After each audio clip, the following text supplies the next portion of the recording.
আসসালামু আলাইকুম এভরিওয়ান, কেমন আছেন আপনারা সবাই? আজকে নতুন একটা রান্না নিয়ে আপনাদের সামনে হাজির হলাম।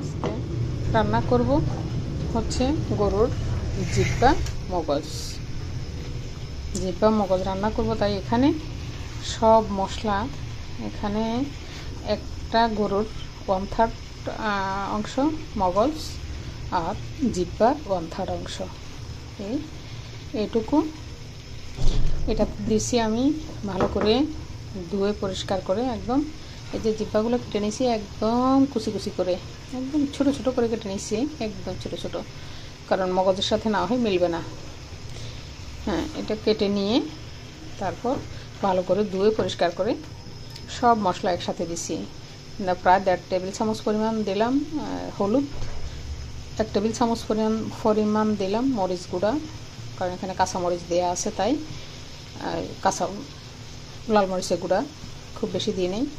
1 চা চামচ পরিমাণ দিছি, টেবিল চামচ না, 1 চা চামচ পরিমাণ লাল মরিচের গুঁড়া আর 1.5 চা চামচ পরিমাণ জিরা গুঁড়া, আর গরম মশলা গুঁড়া দিছি 1/2 চা চামচ। আর এখানে একটা তেজপাতা ছিঁড়ে টুকরো টুকরো করে দিলাম, আর 3 থেকে 4 টুকরা দারচিনি। গরম মশলা আর কোনো গোটা গরম মশলা দেওয়া হয় নাই, কারণ এখানে গোটা গরম মশলার গুঁড়া দেওয়া হয়েছে, তাই আর গরম মশলা দিই নাই।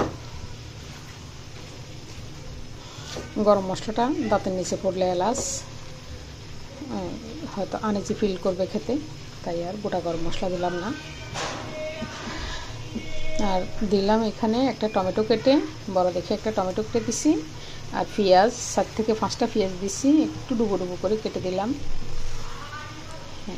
সব কিছু একসাথে দিয়ে তারপরে মেখে একদম মিশিয়ে ভালো করে চুলায় বসিয়ে দিছি।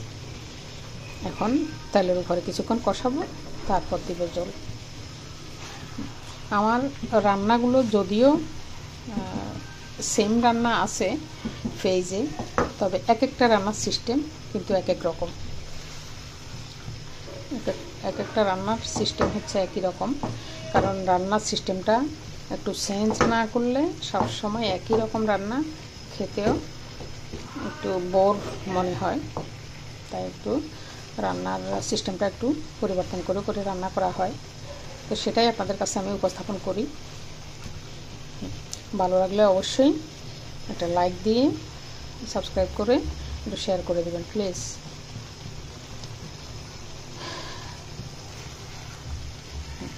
এই যে একদম বলক এসে গেছে, ফুটতেছে। এইভাবে আমি একটু এই যে পানিগুলো বের হয়েছে এগুলো আমি একটু শুকিয়ে নেব, তারপর দিব জল। একটু মগজটা জিব্বাটা যেন সিদ্ধ হয়, সে সিদ্ধ হওয়ার জন্য একটু জল দিয়ে নেব। 10 মিনিট পর্যন্ত কষিয়ে নিলাম। কষিয়ে নিয়ে তারপর এখন এখানে জল প্রায় 250 গ্রামের মতো জল অ্যাড করলাম জিব্বাটা আর মগজটা সিদ্ধ হওয়ার জন্য। এখন ডেকে একদম স্লো হিটে 30 মিনিটের মতো রান্না করব। হয়ে গেছে আমার মগজগুলো। এই যে উপরে ধনিয়া পাতা দিয়ে নিলাম। ক্যামেরাটা অন করতে ভুলে গেছি, তাই হয়তো ব্যাক ক্যামেরায় রয়ে গেছে। এখন এই যে আর শুকাবো না, একটু ভিজা ভিজা থাকবে। হয়ে গেছে। এখন ধনিয়া পাতা দিয়ে একটু মিশিয়ে নামিয়ে ফেলবো। এইভাবে করে খাবেন। সব রকমের রান্নার প্রসেসটা যদি একটু ঠিকঠাক যদি ফলো করা যায়, ঠিকঠাক যদি রান্নার প্রসেসটা আমরা করতে পারি, তাহলে কিন্তু সব রকমের রান্নাই মজা। তো এক্সপেরিমেন্ট করার অভ্যাসটা আছে, আমি একটু এক্সপেরিমেন্ট করি। সবসময় একই রান্না একই রকম করি না, একটু চেঞ্জ করি মাঝে মাঝে। তো সেটা আপনাদের সাথে শেয়ার করি। ধন্যবাদ সবাইকে। আসসালামু আলাইকুম।